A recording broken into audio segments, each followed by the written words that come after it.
Do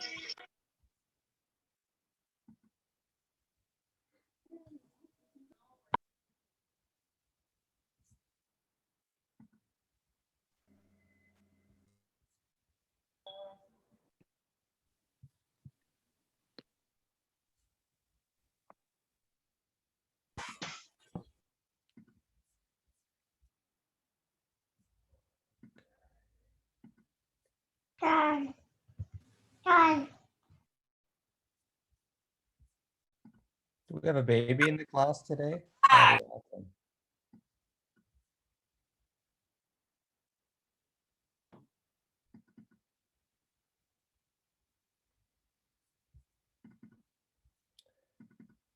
Hey guys, welcome back to my course, day Hey, Professor. 7, Hey, Professor. 28. What's up? People are still being admitted. Just give me 1 second. Professor, you can actually cancel the waiting room so you don't have to admit anyone. They just enter. If you want to do that. So I'm not actually admitting them. Yeah, I'm gonna go and check if they get. Let me see. Yeah, it's a good idea to not. It doesn't let me edit it. I'll have to do it after. I guess it doesn't let you edit the settings of the call during the call if it's being recorded. You can press on participants and then, like the mini window that shows raise hand, yes, no, go slower, go faster, and then more. No, yeah, on the more. Yeah. I think you can. Oh yeah. Hold on. Disable. Allow.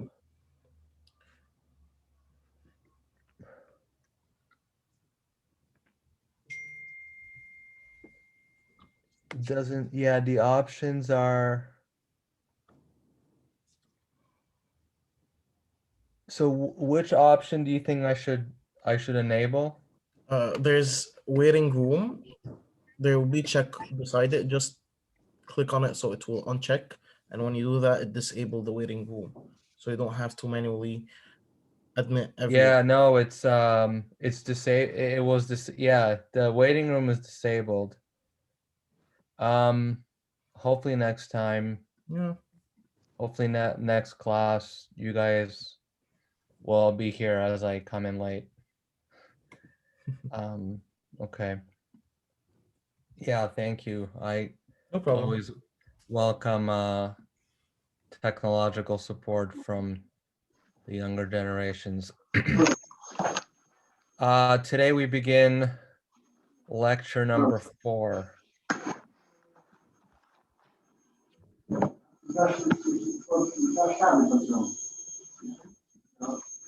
Okay. Please remember to mute yourself unless you have a question.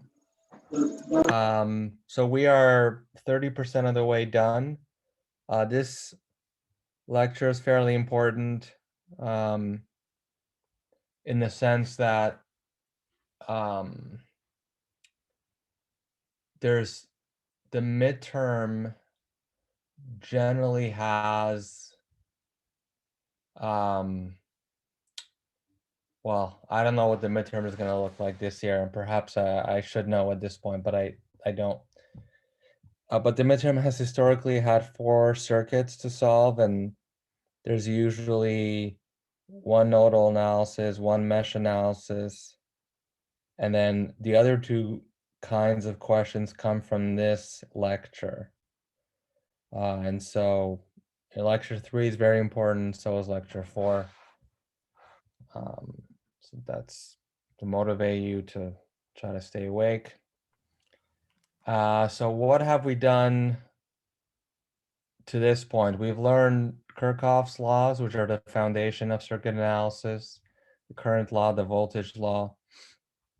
And basically the techniques that we present in this lecture, that are called Thevenin's theory and Norton's theorem, they are ways of simplifying circuits. So you have a circuit with, many batteries, current sources, resistors, loops all over the place, and you can simplify that in many cases to just a simple circuit that has a battery and a resistor or a current source and a resistor. So it's a way of basically transforming a complex looking circuit to something that's much simpler. So one thing, first, linearity. So linearity is something that I always say this. It's kind of a misunderstood concept as to what it actually means. So it's generally a property of a system. So when we talk about linear system, we're talking about something that has an input and an output. So in circuits, the inputs and outputs are voltages and currents. You know, you apply your sources, your batteries in one part of the circuit, and that becomes the input, and then you measure a voltage at another part of the circuit, and that becomes your output. So linearity is basically a statement of superposition. So the two properties have to be satisfied for your system to be linear, and those are called the scaling and the additivity property. I don't like homogeneity. I don't think anyone uses it in this context, but it basically means this: you apply an input and you measure an output. So you apply a 10-volt battery in one part of the circuit, and then you measure 20, no, maybe not 20. You apply 10 volts on the input and you measure 1 volt at the output.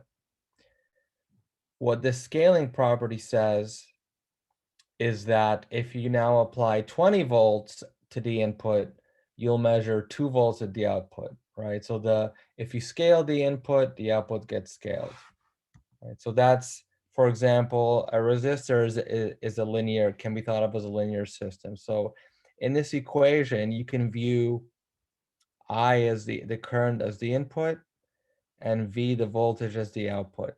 So if you scale the current I by some constant K, then the voltage also gets scaled by that same value.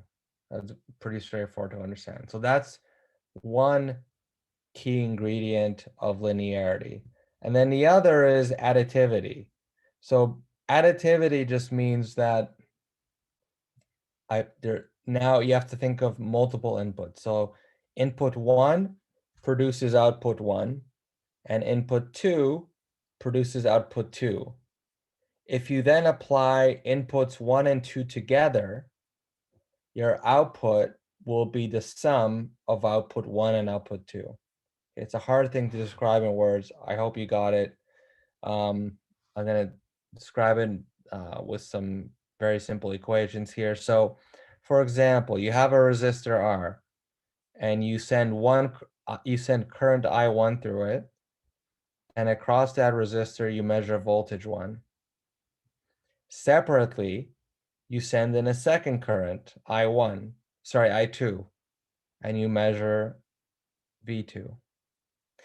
If you now connect your current sources together and you apply a total current of I1 plus I2, you will measure, because of the distribution property, a voltage of I1R plus I2R, which is equal to V1 plus V2. So it's just, so linearity is something that, but linearity often in many systems are linear. And in circuits, many of the circuits that we cover in this course exhibit linearity. So again, when you say something is linear, what you're basically saying is that it obeys superposition. And what it means is that if a system or if a circuit has multiple inputs, you can analyze them one input at a time. And that's a key advantage. So if you have a circuit with 3 sources, you can solve the circuit 3 times, one for each source, and then add up the answer at the end. And we'll see that in just a second. So a resistor is a linear element, and the circuit is linear if it's additive and homogeneous. So homogeneous is that scaling property. We do not deal with any nonlinear circuit. Like a nonlinear circuit is like a digital circuits are generally nonlinear, like a transistor. So the elements that make up microprocessors, they are nonlinear because there you have this property where the transistor is either on or it's off. So, and the on is 5 volts and the off is generally 0 volts. And so your transistor is always toggling between those two. And so it's like a step function basically. And so that's an example of a nonlinear circuit. But here in this course, we are dealing with analog circuits. And all the circuits that we cover are going to have linearity. Okay, so a linear circuit is one whose output is directly proportional to its input. So if you double the input, you double the output, right? That's not necessarily true, for example, for a transistor. With a transistor, if the input is very small, even if you double it, you're still not going to get anything at the output. Power is an example of if you measure power across a resistor, because it scales with the square of current or the square of voltage, that relationship is nonlinear, right? So don't try to apply the laws of linearity for solving for power in a circuit. Okay, so this picture here at the bottom, so a circuit may be thought of as just an input-output transformation. So a circuit will have one section of it where you plug in an input, for example, a battery. And that injects some energy into the circuit. And some other section of the circuit, maybe a resistor, will represent the output. And so, for example, you may measure the current I that's flowing through this resistor and call that the output. So for example, let's say that you are given a circuit. You don't know what's in it. You don't know how it's wired up. You apply 10 volts to it. And at the output side, you measure 2 amps. If that circuit is linear, then if you scale down your voltage to 1 volt, you should measure 0.2 amps at the output. And if you, for example, if you scale down even further to 5 millivolts, then your output will be 1 milliamp.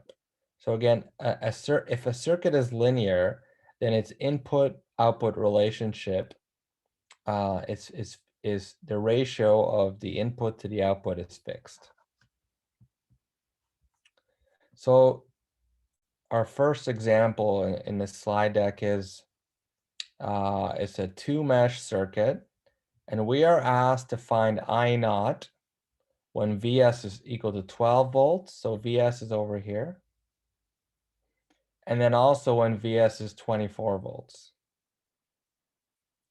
So this is going to be as indicated by the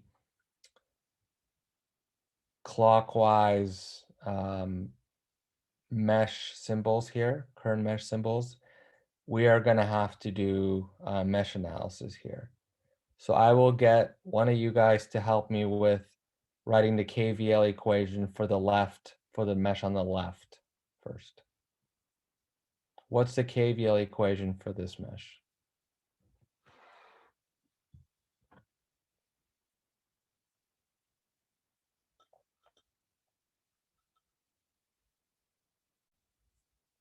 If you have a chat answer, let's check it out.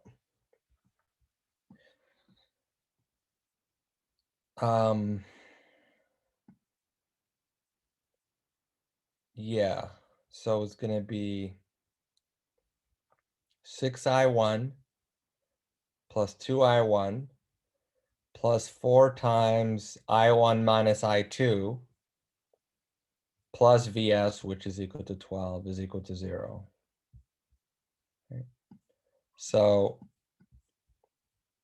notice that the 12, this is an example where like you can use the little shorthand trick from the end of last lecture. Notice that 12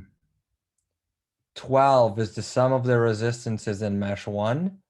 So that's where you get the 12. And 4 is the amount of resistance that's common between meshes 1 and 2. So you have 12I1 minus 4I2 plus Vs is equal to 0.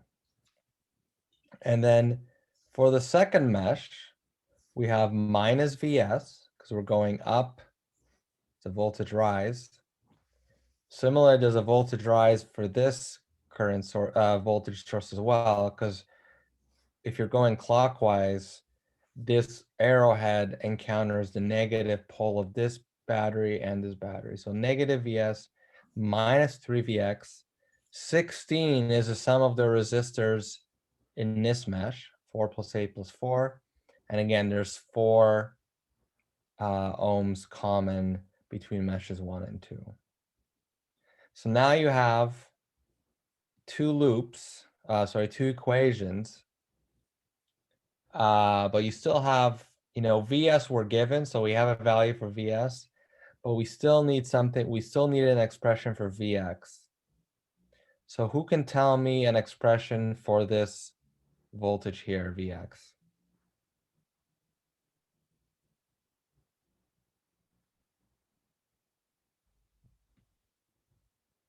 Vx is equal to what? 2I1. 2I1. Thank you, yes. And so we can plug that in. Then we can isolate for I1, substitute, and get this very nice equation here that I2 is equal to Vs over 76. Right? And so, for example, when Vs is equal to 12, I2 will be 12 over 76. Right? And notice that I naught is defined over here. And so I naught is equal to I2. Why? Because this branch here, where I naught is defined, is only present in mesh 2. And so we can equate that current with the current of the second mesh. And similarly, when Vs is 24 volts, I0 will be equal to 24 over 76. Right? This is clearly a linear circuit. Okay, so any questions on what we've done here to solve for I naught? Professor, I'm just confused. How did you find that Vx is equal to 2I1? Right. So I1 is flowing, it's flowing this way. There's also a Vx in the. Okay, I didn't notice this Vx. I noticed only Yeah, Vx. yeah, Okay. yeah. So it's just mesh current I1 is flowing through the 2 ohm resistor over here. Yes.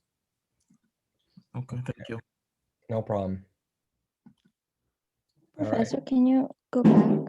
Sure. Can you explain the two KVL equations? Sure. So we generally start in the lower left. So there's the mesh curve. So, and we're gonna count voltage drops. So yeah, so we can do it from first principles. So it'll be 6I1 plus here, this is 2I1 plus this is 4 times looking at this resistor I1 minus I2 plus Vs is equal to 0. Okay. Ah, shit. Undo. So this equation in red is the first mesh. And that's, notice if you add up the coefficients of the I1s, it's 6 plus 2 plus 4, which is 12.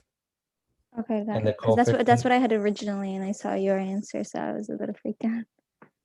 yeah, so the reason, so this is a shorthand. This is the by inspection. Oh, and I've lost my cursor already. Let's see. I always forget how to get it back. Ugh. Okay, let's see. No. I had a student last semester teach me how to do this with the Mac, where if you do a 4-finger swipe on the trackpad, you get this screen. Let's go to dust. No, I don't want that. Where screen slide up will create the multitasking page. Yeah, and now I just need to figure out what application to click to get my cursor back. Okay. Oh.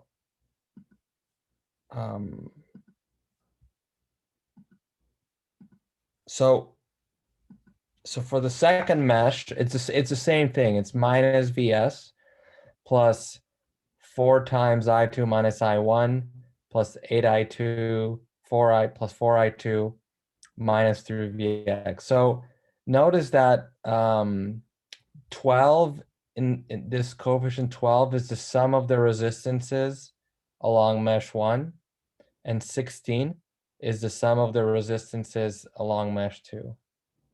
So that's a shorthand if you Got don't it. want to Thank do you. KVL from first principles. Does that make sense? Yeah, I did that originally on my paper. Okay, good. Yeah, so it's just you can always go from first principles, and you'll arrive at the same coefficients. All right. Okay. So here we have, I like this problem. This is an interesting one. So the question says, assume that I naught is equal to 1 amp. So I naught is defined over here on all the way on the right, and use linearity to find the actual value of I naught. Right, so this is a different kind of question than what we're used to. So I'm gonna guide us along the solution and hopefully get some help from you guys. So if I naught is equal to 1, what has to be the voltage at this point here where my cursor is?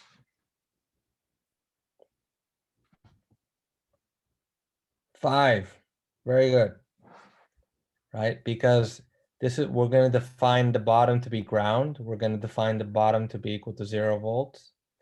And then that means that if there's a 1 amp times 5 ohms is 5 volts. So that means 0 plus 5 is equal to 5. Right?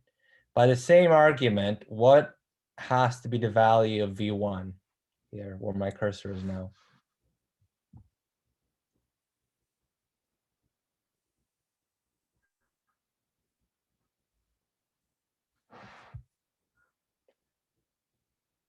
Five again. Nope, it won't be 5. 4? Nope. No, it won't be 4. So this point, yeah, there you go. 8. 8 is the right answer, right? Because there's a 5-volt drop from here to here, and there's a 3-volt drop from here to here. So how do you know that there's a 3-volt drop here? Well, this I naught has to also, like, if 1 amp is flowing down here, then it also had to flow over here because these two resistors are in series. And so there's a 3-volt drop from here to here and a 5-volt drop from here to here, right? Which means that if this is 0 volts, V1 has to be sitting at 8 volts. Okay. I don't want to advance too far. So let me just annotate this, even though it's going to screw up my cursor. So V1 is equal to 8 volts, right? Okay, so we're making our way from the right all the way to the left. So now what else can we deduce? If V1 is equal to 8 volts, what is the value of I1?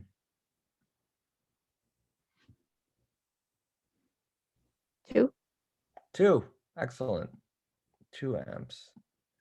And what is the value of I naught? Well, we assumed that it was equal to 1, right?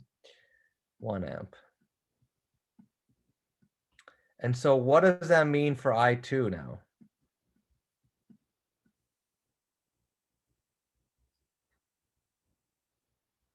I2 would equal 3. Yep, exactly. Oh. I have a new computer actually. I just haven't transferred all my data over and I haven't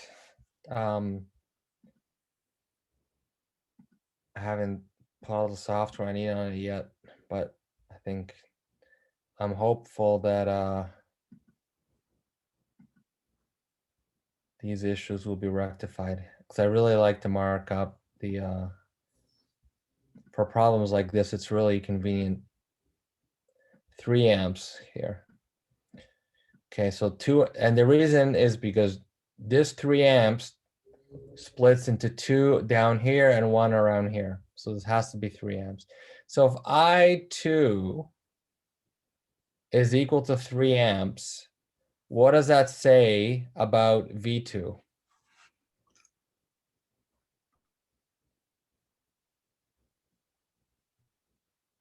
What is the value of V2? 6. It's a good guess.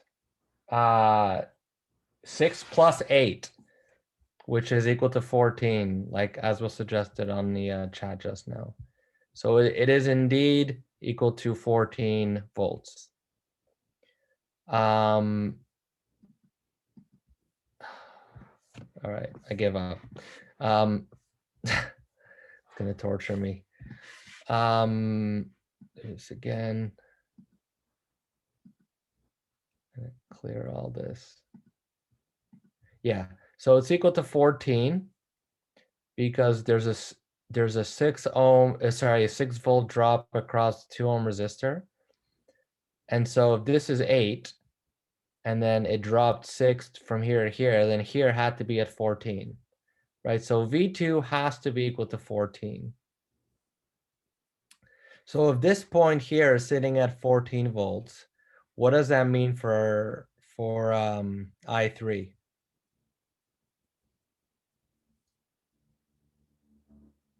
How much current is flowing 2. down here? Yep, 2 amps, exactly.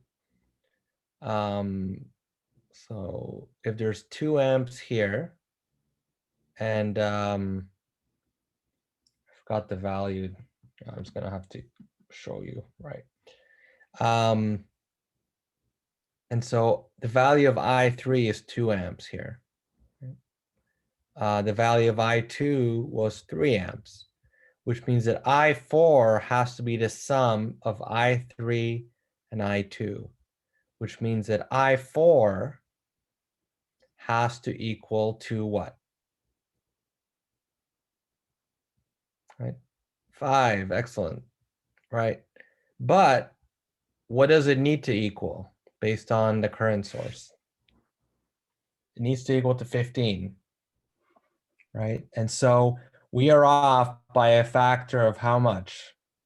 The answer we got was 5, but we needed 15. So what does that mean to our initial guess for I naught? It needs to be what? What do we need to do to I naught? Scale it by 3. Scale it by 3, exactly. Exactly. So we assumed 1 amp and got, we assumed 1 amp over here and got 5 amps over here. So we needed to get triple the answer. And so we need to triple our original assumption from 1 amp to 3 amps. And so the actual value of I naught is 3.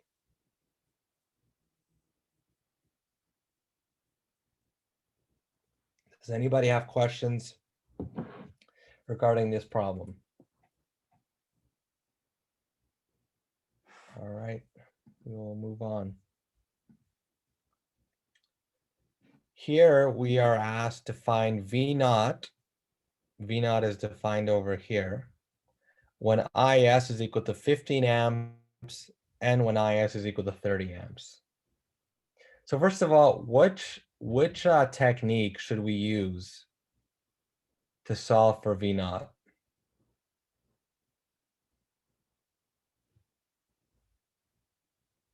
Yes, current division is correct, right? Because we have a circuit that's basically equivalent to the canonical current divider. So we have 2 amps in this branch, sorry, 2 ohms in this branch, and we have a total of 10 ohms in this branch. So of this source current, is the left branch or the right branch going to receive more of this original IS? Where is, yeah, the left, right? Exactly. Because it has a lower impedance. And so the value of IS is going to be equal to 10/12 of the original value of I. So the current that flows down here is going to be equal to 10/12 times IS. And the amount of current that flows down here is going to be equal to 2/12 times IS. So hopefully I haven't forgotten current division. So this is a little bit, it's a little bit compact here, but basically the 12 is the sum of 6 plus 4 plus 2, because that is the total current among the 2 branches. And 2 is the total impedance among the 2 branches. And the 2 is the impedance of the left branch. So we are interested in the current. So I naught, I should have labeled. I naught is the current that flows along the outside. And therefore V naught is equal to I naught times 4, right, because of Ohm's law. So V naught is equal to 4 times the current that flows through this resistor, which is given by IS times 2/12. And if you simplify this, you get that V naught is equal to 2/3 IS. So for example, when IS is 15 amps, V naught is equal to 10 volts. And when IS is equal to 30 amps, V naught is equal to 20 volts. So another simple example. Yeah, I'll explain the current division. What I'll do is I'll end the slideshow. Try to blow this up. Let's see here. Okay. So I think the annotations are fine as long as it's not in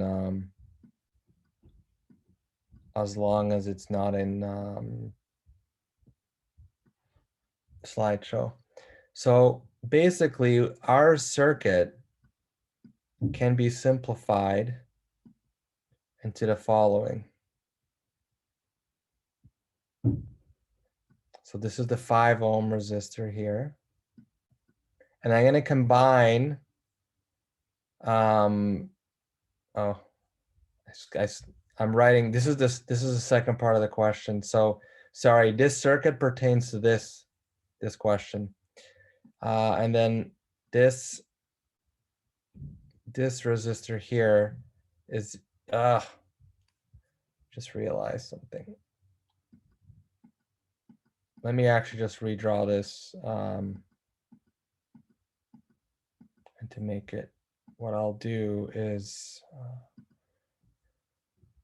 momentarily just cover up this problem so it doesn't confuse you and me.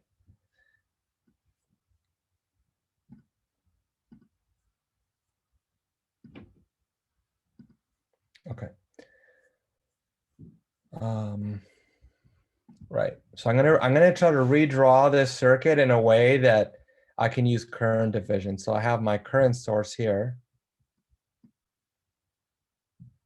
Oops. And then I have my 2 ohm resistor. And then I'm going to combine the 6 and the 10-4 into a single 10 ohm. And this is going to be IS. Okay. So the amount of current that flows here, we're going to call this I naught. So I naught, by definition, the value of I naught is equal to IS multiplied by a fraction. And that fraction has the sum of the two resistances at the bottom. So 2 plus 10. And it has the opposite branch at the top, right? Because current takes the path of these resistance. So this is equal to IS over 6, right? And then if you multiply that now, so that's the amount of current that's flowing down the 4 ohm resistor. And then if you multiply this by 4, you get 4 over 6 times IS, or 2/3 IS. So it's just an example of current division, where the only additional step is that we've combined the 6 and the 4 ohm resistors together, because they share the same current and therefore they are connected in series. Professor, why did we multiply by 4? I'm a little bit confused by that. Yeah. Hold on. The multiplication by 4 is Ohm's law, right? So V naught. Oh, okay, I see now. That's it. Yeah. Okay. Thank you. No problem. All right. I'm gonna go back to slideshow to do the second part of this problem. Yeah, current division is just a ratio of currents. It's just like if you have a current that's entering a junction, you can figure out how much of the current is going to go one way versus the other way. For a 3-branch circuit, you have to you could do current division, but you have to do it. You have to first combine the 2 branches into a single branch, then do current division, and then go back to the, yeah, exactly. Yeah, you have to, yeah. I think we'll see examples where we actually do that later on, but the canonical current division circuit has 2 branches. All right, I'm gonna go back to slideshow and then do this problem.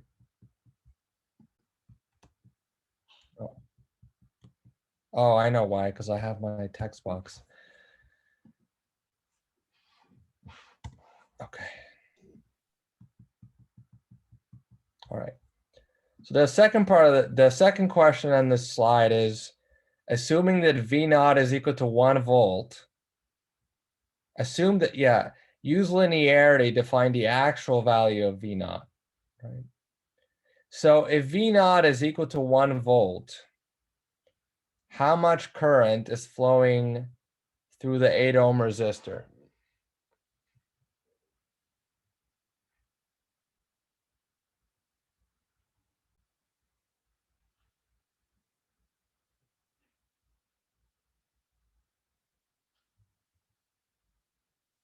Any ideas? So assume that V naught here is equal to a volt. How much current is flowing through the 8 ohm resistor? 8? 1/8. 1/8, yeah. 1/8. because it's just V over R. So you have 1/8 of an amp. And so that means that 1/8 of an amp is flowing all through here. So if 1/8 of an amp is flowing where my cursor is, what does that mean for the voltage over here? I'll give you a hint. The voltage here is 0. If the voltage here where my cursor is 0, what is the voltage over here? Again, keeping in mind that 1/8 of an amp is traveling down this part of the circuit.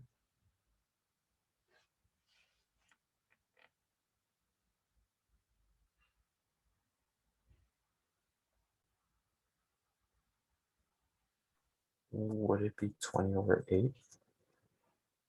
Yes, it will be, let's see, I'm blank. Yeah, you're on the right track. Let me just see. Yeah, it is 20/8, right? It's I times R, and where the R is the sum of 12 plus 8. So 20 times 1/8, right? So that's equal to 2.5. So there's 2.5 volts here, but that can't be right because that same point has to equal to 10 volts, right? So we're off by a factor of how much? If this point ended up being 2.5, right? If V1 ended up being 2.5, how much by a factor of what are we off by? 4, thank you. Right, we're off by a factor of 4, which means that the actual value of V naught is equal to what?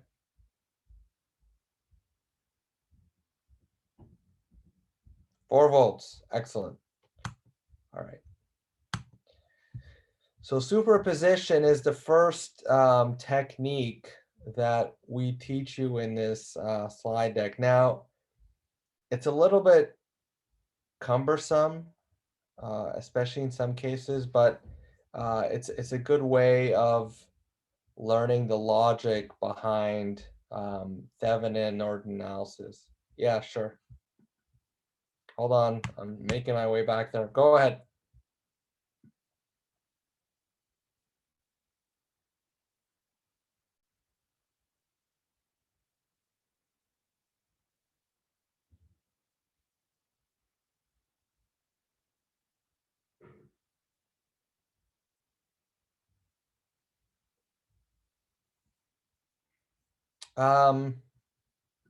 So it was a little bit different because here you could go either way. You could assume a value for V naught, like let's say that you assume that V naught here is equal to 1. That would make the current here 1/4, which means that like I'm actually not going to go through the exercise. It's making my head hurt, but the point is we could have gone from V naught all the way to IS, but we didn't need to in this case because this example was well set up for us to apply current division.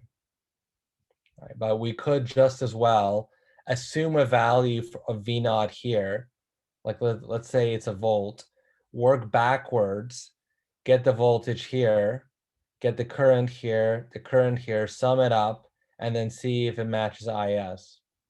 And if you want to, you can do it as an exercise just to convince yourself. But it's the other way around. In this example, we assumed a value for V naught and worked from right to left to see what we were off by. In this example, we worked left to right. We started off with a value for IS, and we worked to the right to get V naught with current division.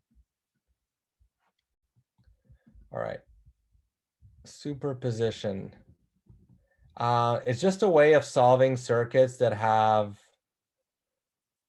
yeah, Yeah, I mean, you'll be told, and the instructions of the question will tell you what to do, so you don't have to worry about it. You know, it will never be ambiguous.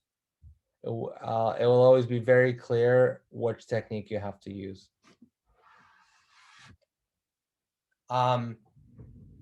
Those questions don't generally tend to make their way on the exam. Like I said, the exam is usually nodal analysis, mesh analysis, Thevenin and Norton. Okay, so superposition is a way of solving circuits that have two or more sources.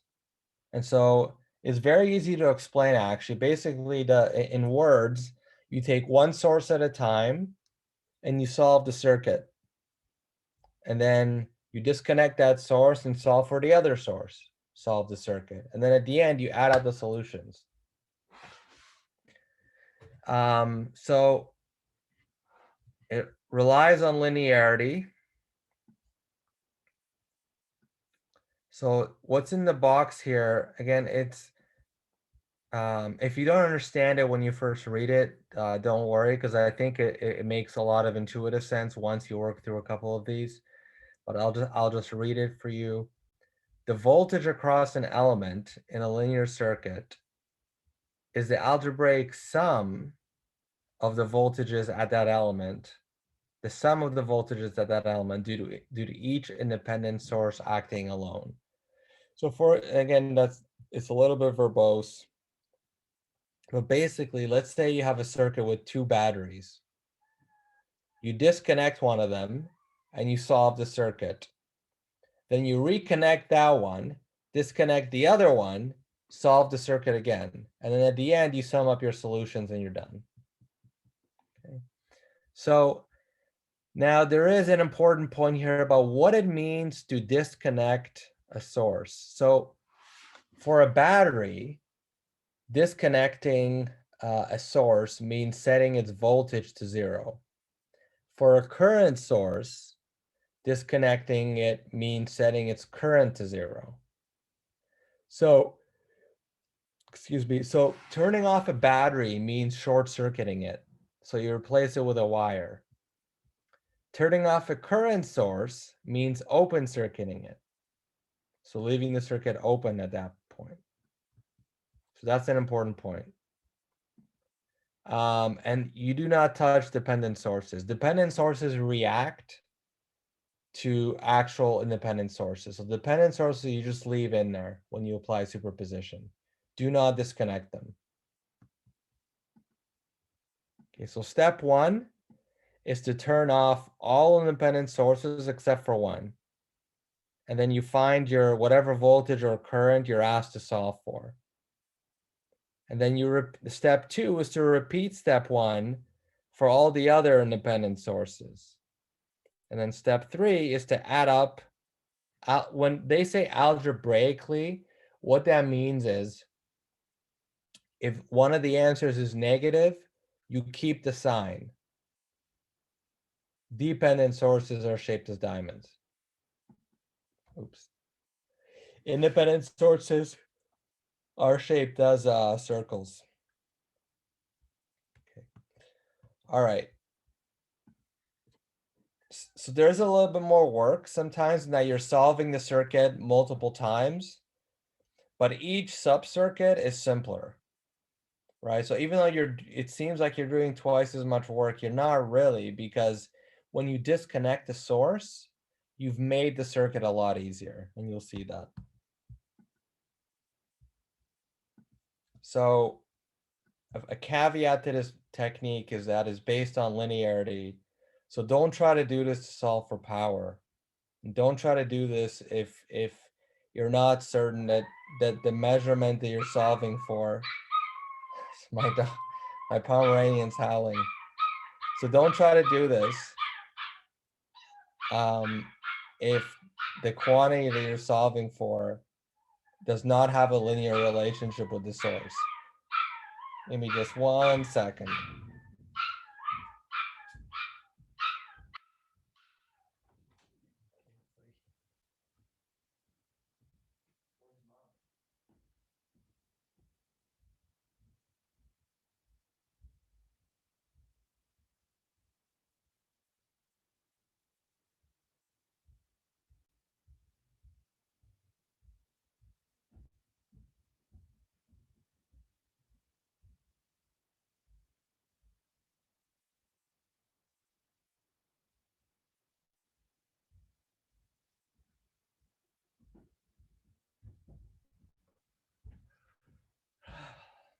All right.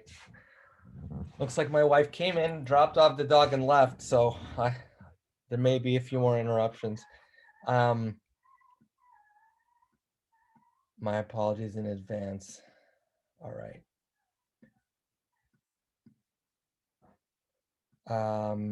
First problem is to use superposition to solve for V.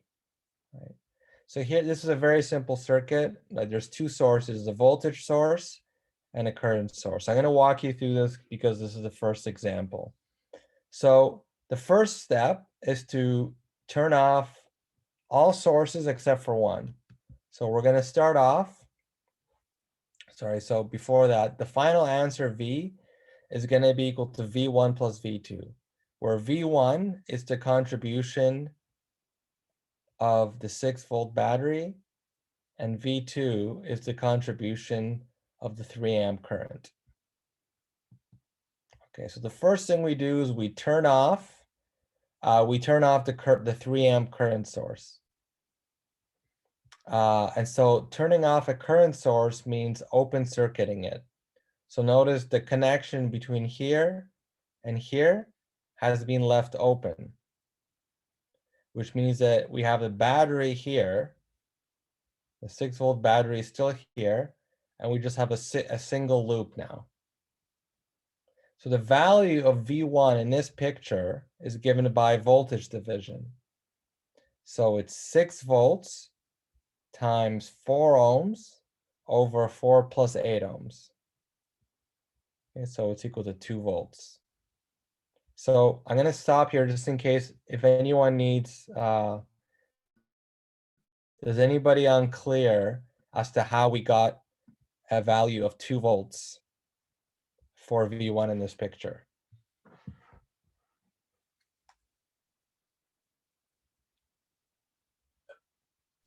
Can you go through it again, Professor, just because I'm unclear about it? Sure. The voltage, sorry. Yeah. So the current divide, so let me see if I can I'm gonna try to end the slideshow. It's not letting me.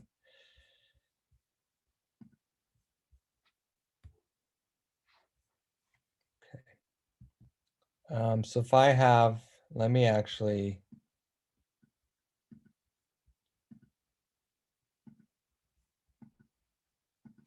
So the current division, sorry, the voltage division is the following. You have some battery, and that's equal to Vs, the source. And then you connect it to 2 resistors back to back.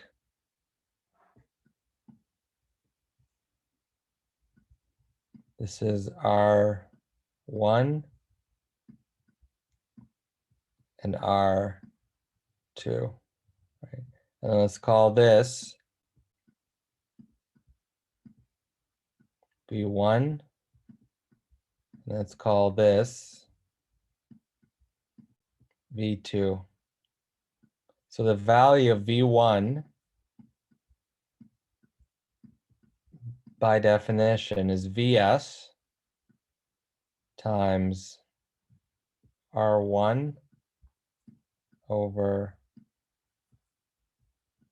R1 plus R2. Okay, and it's the same equation for V2 is just R2 over R1 plus R2.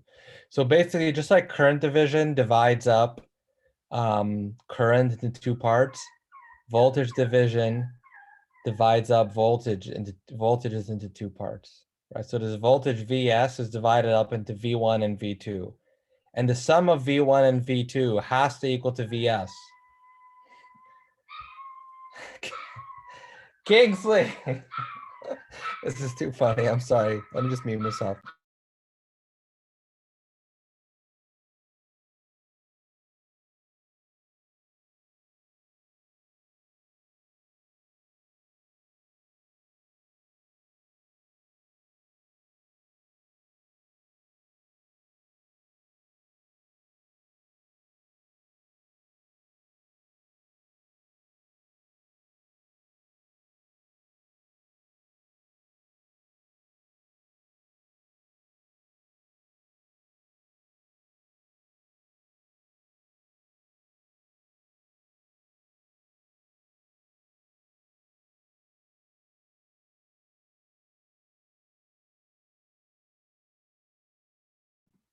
Okay, this is Kingsley. As you can see, he's a real alpha.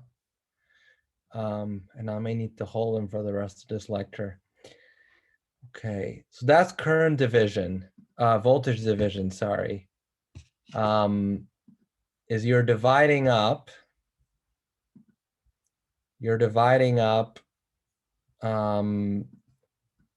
a single voltage into two parts. And this only applies when, let's see, where were we? We were here. This was the picture. We have a 6 volts battery that's connected in series across an 8 ohm and a 4 ohm. And so we are interested in the voltage drop across the 4 ohm. And so the value of that voltage drop is equal to 6, right, times 4 over 4 plus 8. So notice that maybe an easier way to think of voltage division is that notice that this 4 has 1/3 of the total resistance. Right? Total resistance is 12. So it must get 1/3 of the input voltage. Right? So 1/3 of the 6 is 2. So that's equal to V1. So now let's go back to the original circuit and let's disconnect the battery and reconnect the current source. So notice here that we haven't, we've short-circuited this branch here, right? So the battery, this branch is still here, but now the battery has been replaced by just a short circuit. We haven't open circuited it. And so now, instead of having a voltage division circuit, we have a current division circuit, right? So this 3 amp current gets split up into 4 ohm, and gets split up into a 4 ohm branch and an 8 ohm branch. And so our job is to figure out really the value of I3. We need to know the voltage drop across the 4 ohm. So remember, current takes the path of least resistance. And so this resistor is 1/3, has 1/3 of the resistance. So it's going to take 2/3 of the current, right? So 2/3 of the current is 3 amps. So again, I3 is equal to 3 times 8 over 8 plus 4. Okay. Let's try putting you down. Okay. Right, so we know the value of I3. And so if I3 is equal to 2 amps, then V2 has to equal to the 2 amps times the 4 ohms, in other words, 8 volts. Yeah, that's right. For voltage division, the target voltage is in the numerator and is the opposite for current division. All right, is there any questions about this? So the final answer is going to be 8 volts plus 2 volts is equal to 10 volts, right? And we got that. By the way, you did not, to solve the circuit, you do not need to use superposition. You could use mesh analysis or something like that, or just KCL, or nodal analysis, I guess, also. But the way we did it was to demonstrate the principle of superposition, that you solve the circuit in more than one way, and then you add up the answer. Okay, Professor, can you go back? sure. For V1, how come it's 4 over 4 plus 8 and not 8 over 4 plus 8? Yeah, so voltage division is different than, so the same, I mean, you'd have to derive it. So basically, if you apply KVL to this loop, it would be like -6 plus 8i plus 8i1 plus 4i1 is equal to 0. Yeah, you have to, I guess you have to go back to the original derivation of voltage division. But in words, what I can say is that voltage is proportional to resistance, right? So the bigger the resistance, the more the voltage drops. And so Oh, this okay, I understand. okay. Got it, got it. Okay, so here we have another example of a superposition circuit. So we have a circuit that has two sources. One of them is an 8-amp current source, and the other is a 20-volt battery. So what we're going to do is disconnect one of them and solve for V naught in the remaining circuit. Okay. All right, so we're going to disconnect the current source first. So we're going to cut the circuit here and here, making this an open circuit. And so all we have now is this, a single loop. So in this picture now, just by looking at it, who can tell me the value of V naught?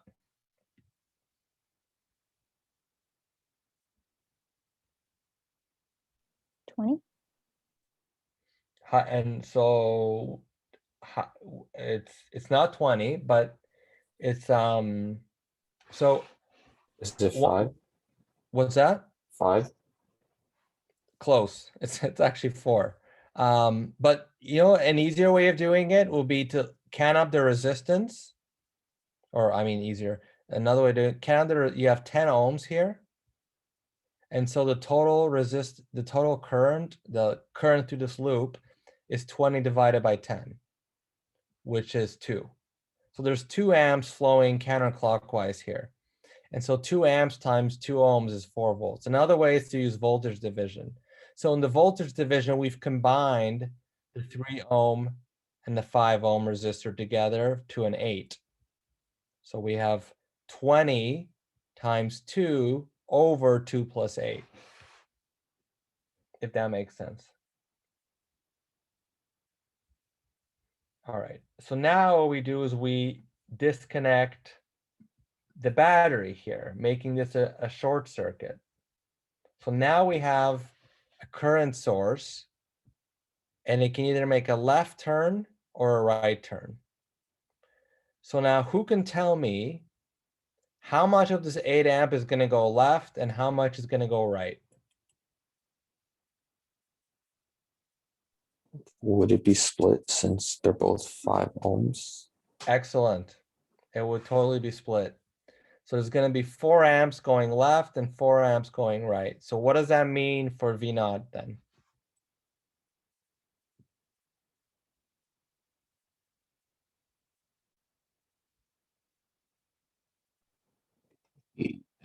Or Yeah, it's 8 volts, right? 4 times 2. Okay, and then we add up our 2 answers. We add up the 4 volt from circuit 1 and 8 volts from circuit 2, and we get a total value of 12 volts. Okay. Moving along. Let me just see. So I want to be. I want to see if there's a number 3. There's a number 3. I'd rather skip number 2. No, let's do number 2.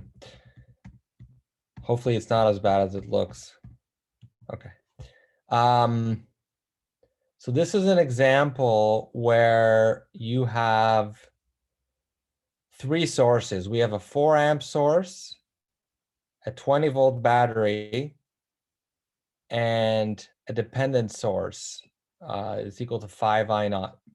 So you have, let's check the chat.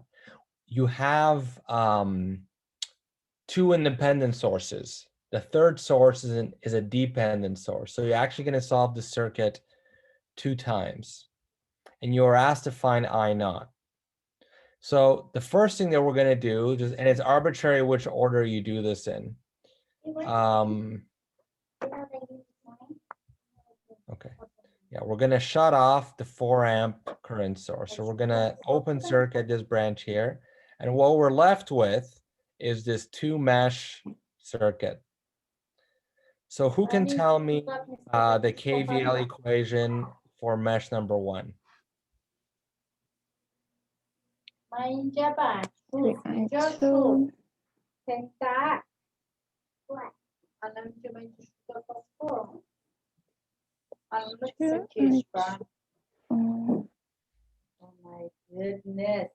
So we can start at the bottom left, right? So this is going to be, this is a 5 ohm. Oh, we have a chat answer, I think. sorry. That's okay. So we're going to have 5i1 plus 1 times i1 minus i2 plus 5i0 plus 4i1 minus 20 is equal to 0. Right? Oh, let's see. Yeah, so this is a little bit, this is a little bit condensed. So let me try to unpack it. So the 10, we get the coefficient on the I1 is just the sum of 5, 1, and 4. Right, remember, that's the sum of the resistances in mesh number 1. The minus I2 is just, that's the amount of the minus 1 is this, is the resistance that is common to meshes 1 and 2. And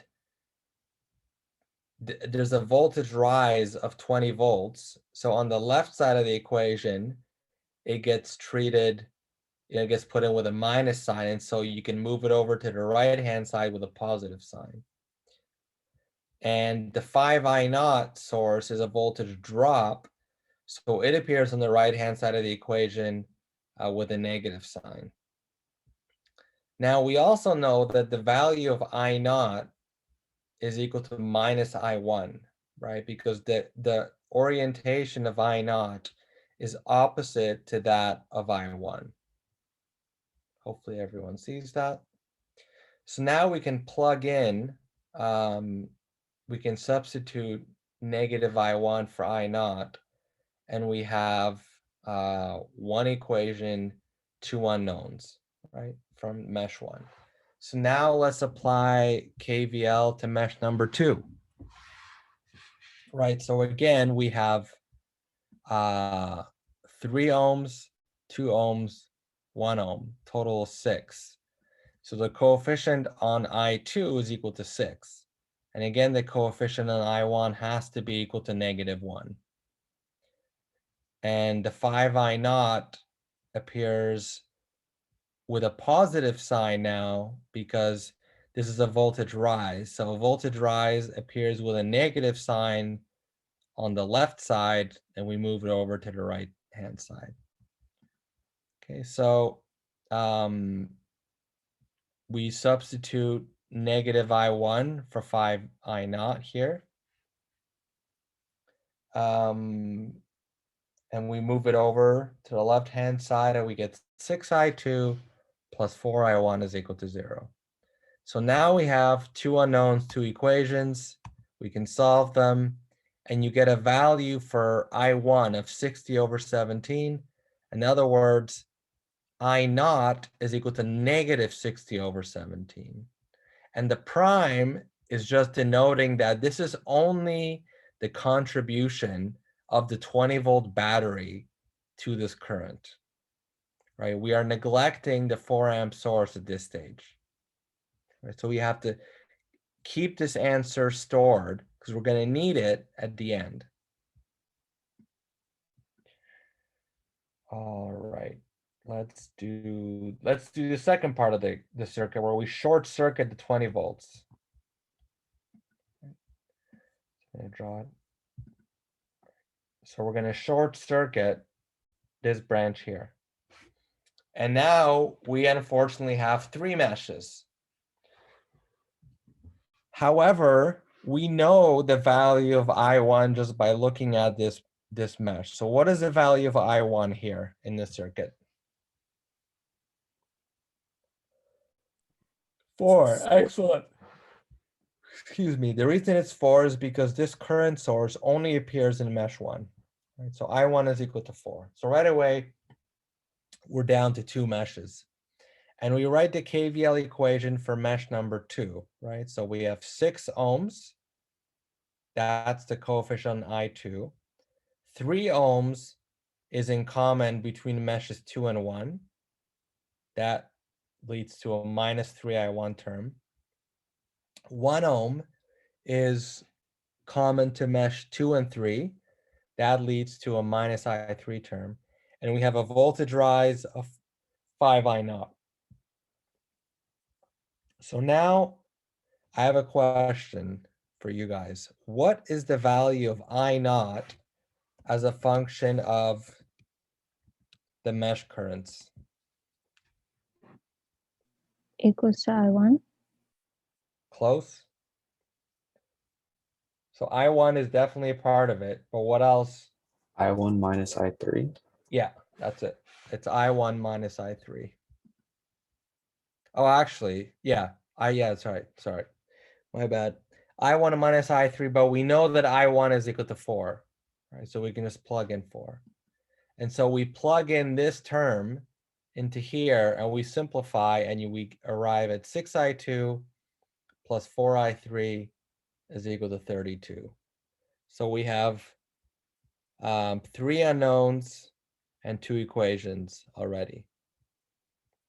We need one more equation that we're going to get from mesh number 3. So I'm going to kind of go through it quickly here for time's sake. This I3 minus I2 is the voltage drop across the 1 ohm resistor, plus 5I0, that's a voltage drop, and therefore it appears with a positive sign, plus 4I3 here, and finally plus 5 times I3 minus I1 over here. Simplify that, you get your third equation, and you solve these equations simultaneously, and you get a value for I3 of 16 over 17. You can plug it into this equation to get I0. And I0 is equal to 52 over 17. So I'm going to call that I0 double prime. And the double prime denoting that this is the contribution of the 4 amp source to I0. We've neglected the contribution of the 20 volts, which was defined on the previous slide. And I think the answer there was 60 over 17 or negative 60 over 17. So we add those two together, the negative 60 over 17 from the previous slide to the 52 over 17 in this slide, and we get a net solution of minus 8 over 17.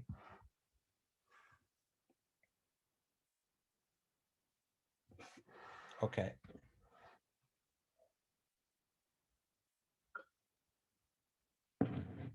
All right. Let's see. Let's see what time we have. Let's do at least this one. So we are asked to use the superposition theorem to find I, where I1, I2, and I3 are due to the contributions of 12 volt battery, 24 volt battery, and the 3 amp source. So here we have to solve 3 subcircuits, unfortunately. Now, hopefully, those subcircuits will be easy to solve. That's the whole idea behind superposition. So let's start off with the 12 volt battery. And notice that when you disconnect the 24 volt battery, this becomes a short circuit. And when you disconnect the 3 amp current source, this becomes the open circuit. Okay. So what has happened here? I have to stare at it for a second. It's been a while. So what is in parallel here? What's in series? So any current, right? any current that, yeah, this is tricky actually. So I'm gonna need my, I see it, but I want you to see it. So I'm gonna use my annotation here. Consider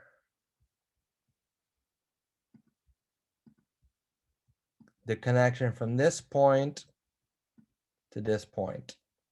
To get from here to here, you can either go through the 4 ohm resistor, or go around and take 8 plus 4, which is 12. And so the REQ is equal to 4 in parallel with 8 plus 4 is equal to 4 in parallel. 12 is equal to 4 times 12 over 4 plus 12, which is equal to 3. And so this 3 ohm resistor here is representing all of this up above here. And it's basically representing the electrical path between this node and this node. So that's a little bit tricky. But hopefully you can see that the combination of the 8 and the 4 is in fact in parallel with this 4. I'm going to stop there. I'm going to pause just in case anyone is confused by that.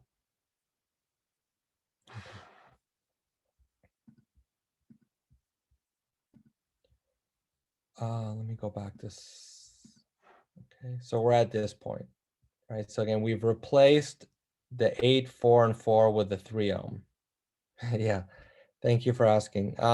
Yeah, it's a little bit tricky because it's just the way that it's drawn, really. So let me try to draw it another way.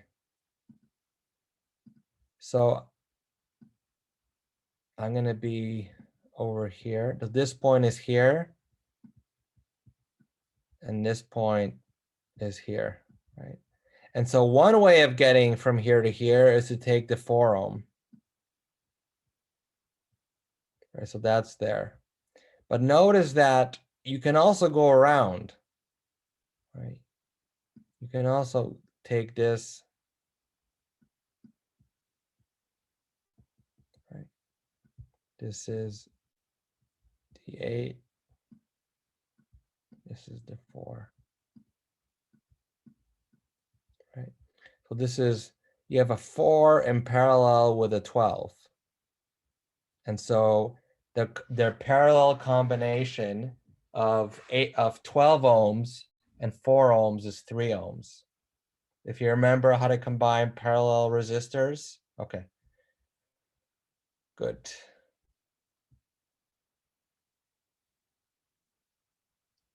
Why doesn't the top branch get removed?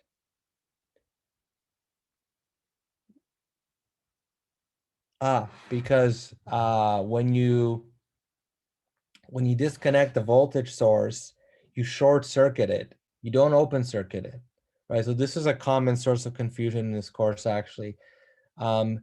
Disconnecting a battery does not mean open circuiting it. Disconnecting a battery means short circuiting it, right? And so the 8 ohms,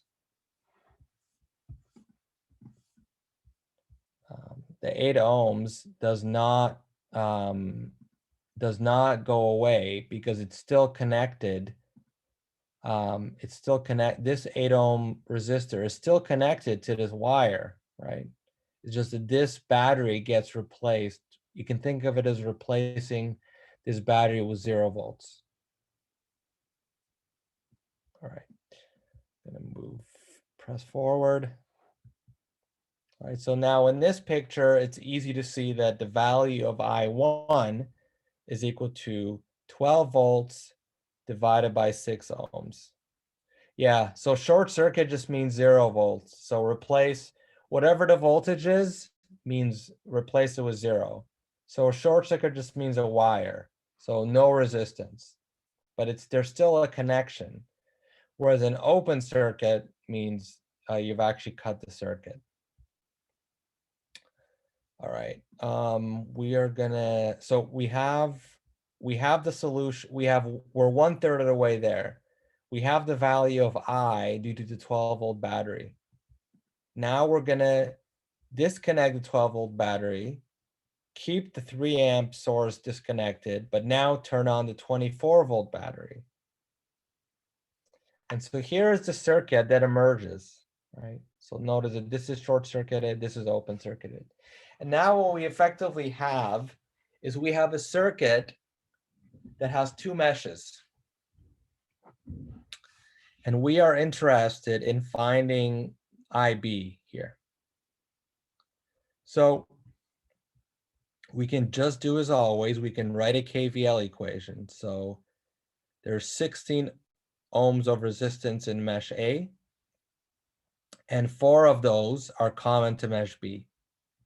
And we have a voltage drop of 24 volts, so it appears on the right side with a minus sign. Mesh B, we have a total of 7 ohms resistance, 4 of which is common to mesh A. So now we have 2 equations, 2 unknowns.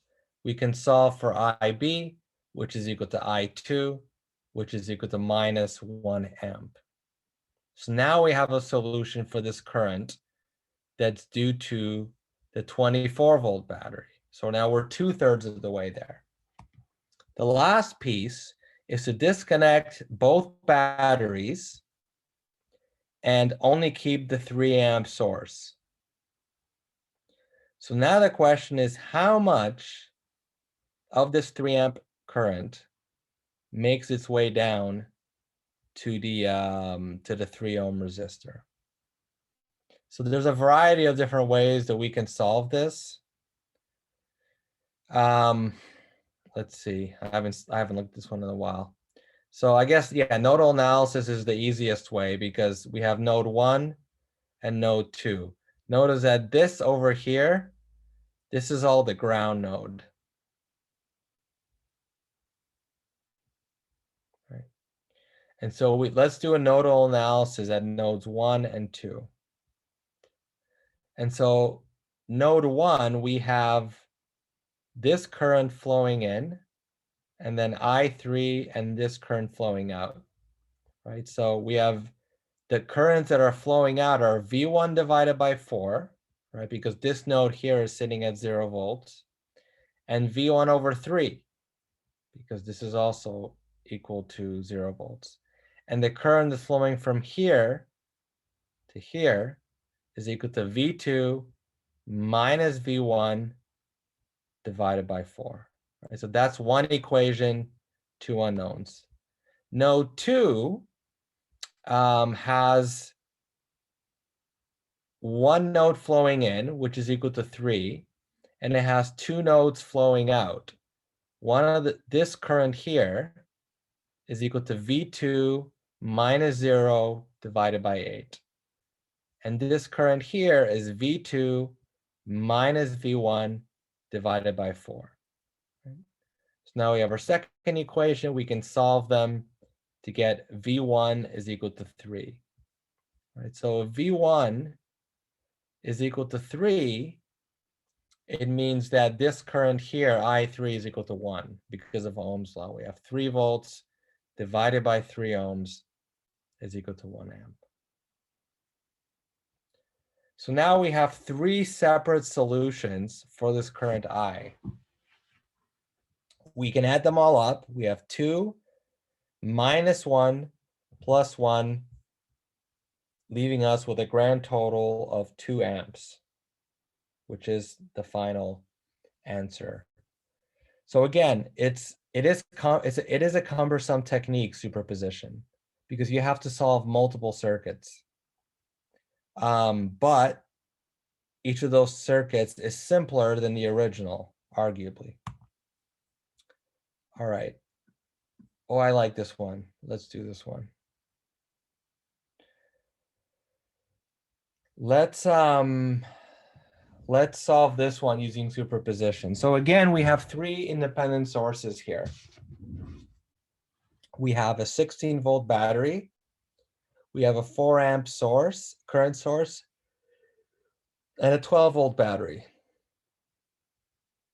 So let's first draw the circuit with only the 16-volt battery intact. Notice we've disconnected the current source. So we can just cut this wire here, and we disconnect the 12-volt battery. All right. So now in this circuit, who can tell me the value of I?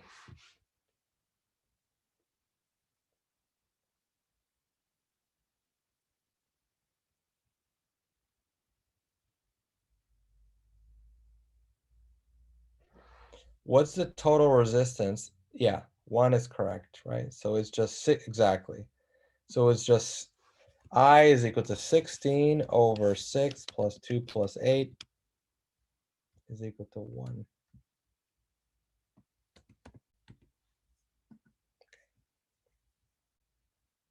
So we have a total of 16 ohms and 16 volts.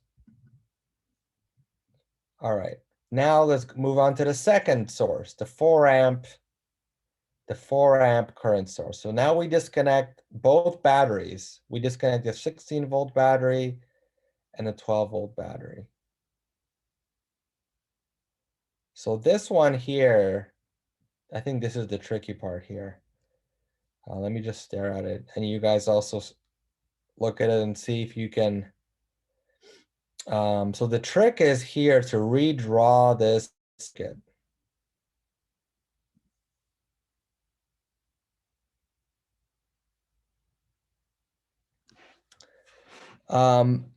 Okay, so we have, so first of all, which of these two resistors are in series with one another?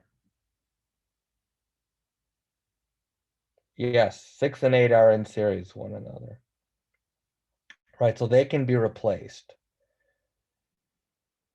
Oh, someone's had enough. Right, so the 6 and the 8, yeah. So let's actually, I'm gonna draw this. Try to draw it. So let's try to draw it kind of. I'm sorry. It kind of looks like they're in parallel, actually. Why are they in series? The 6 and the 8, right? Because any current that goes through the 8 ohms has to come around and hit the 6 ohm. Notice Okay. that, right? So the definition of series is that they are guaranteed to carry the same current, right? And so anything that travels through the 8 ohms, by definition, has to hit the 6 ohm next.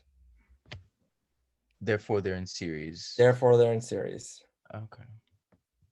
So this is.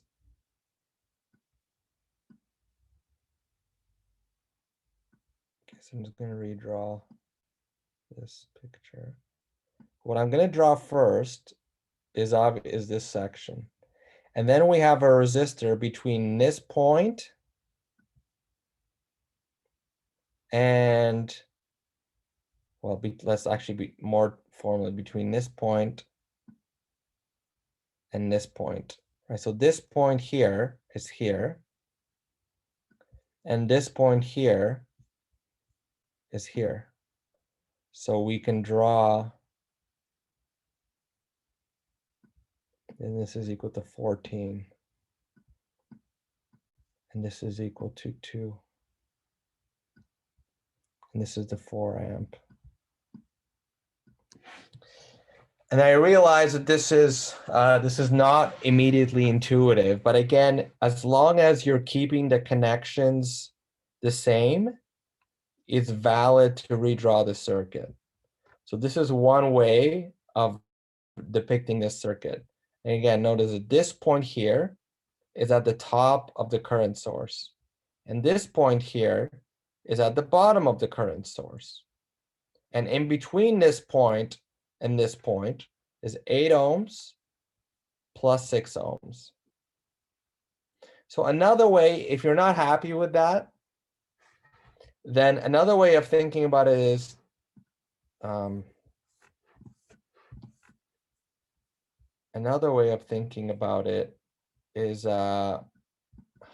on.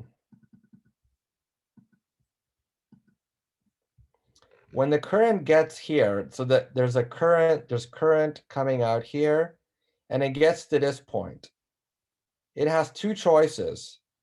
Choice number one is to take the 2 ohms and wind back where it started. Choice 2 is to make a right turn and go through the 8 and the 6. Right? So what a current source is doing is it's taking positive charge and it's taking it from, it's pumping it across its terminal. So it's pumping it from this node to this node. And then the current that is pumped from here to here has to come back to where it started from. Right? So that's another way of looking at it. So now, given this picture, we have a simple current divider. This 4 amps, some of it will go into the 2 ohm and some of it will go into the 14 ohm. And the proportion is given by current division.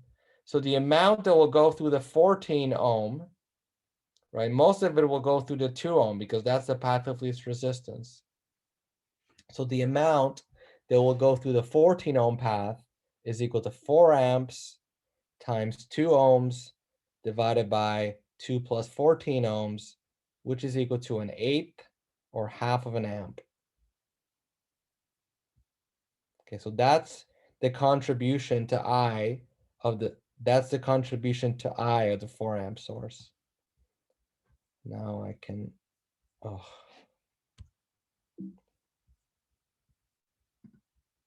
Clear. Now we can, the third and final circuit is obtained by disconnecting the 16-volt battery and disconnecting the 4 amp source. So we have this circuit now, right? So who can tell me the value of I in this circuit?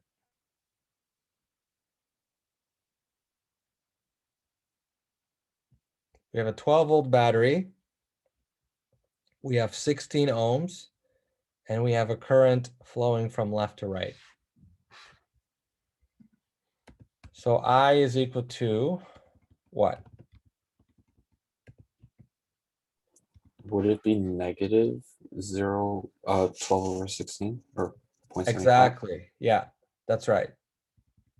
Both your answer and the chat answer is correct. It's just -3/4. And so we sum them up.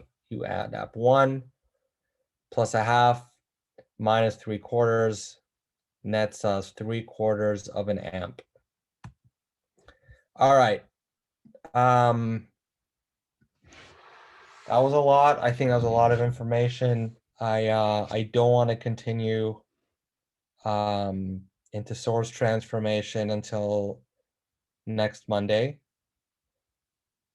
Yeah, I will go back.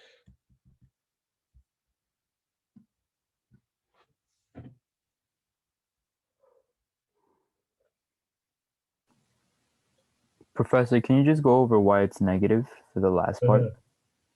Yeah, it's just because the current arrow, remember, current flows from the positive to the negative. So it's going counterclockwise in the circuit, but the current arrow is defined as going clockwise. Oh, okay, I see now. That's all. It's just that the way it's drawn in the original circuit is opposite to the flow of positive charge.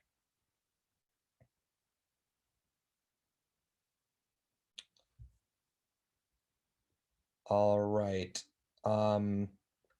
Reminder, post a like. Yeah, I will post. You're assuming you're asking about the videos or the lecture slides? Yeah, it takes yeah, you guys gotta all give me permission. I think I'm still waiting on 4 people to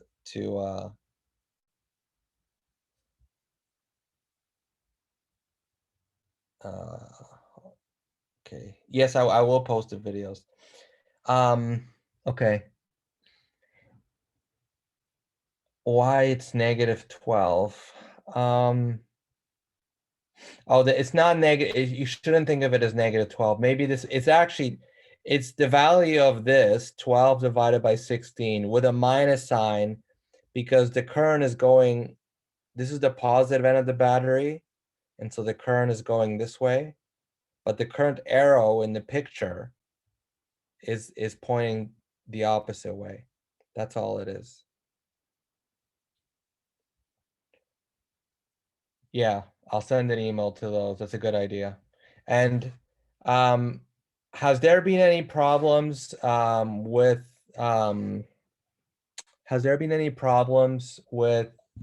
emailing Tariq? I don't know if Tariq is on here. Sam is on.